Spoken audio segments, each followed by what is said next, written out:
نن د افغانستان او د انګلند میچ دی ساسو په خیال میچ وسو غړي او د میچ غوړه لوغاړي وسو وي چې ټیک جواب راکو د میچ نه پس په غره لازم ویډیو جوړو ما خو دې وخت کې کوم وګورو دا میچ ګټل دوانو ټیمارو لا ډیر لازم دي چې کوم ټیم دا میچ بیلی د ټورنمنت نه ما بار کیږي کوم وګورو افغانستان سره د انګلند په نسبت باندې تیز بالینګ کمزور دي خو الله دې او کی موږ به الله نه دا دعا کو چې نن پیچ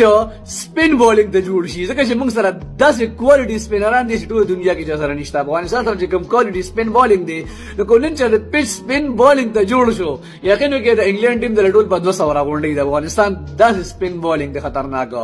دی وخت کې افغانستان د میچ وګټو او د استرالیا هم وګټو نو بغیر اگر مگر بغیر رن ریټه افغانستان ډایرکټ سیم فائنل ته تللی شي ځکه چې افغانستان مسلور پوینټ شي او د استرالیا هم درې پاتې شي او د انګلند کو پرس کړه پرې نه هم غړي بیا درې د کو بیري یو پاتې شي او دینه علاوه د افریقا هم درې پاتې شي نو افغانستان د ټولو مخ کې هم رسیدي شي نو بس تاسو دعاګانو ته اړتیا ده دعاګانې ډېر کوي چې الله تعالی زمونږ په حق کې فیصله وکړي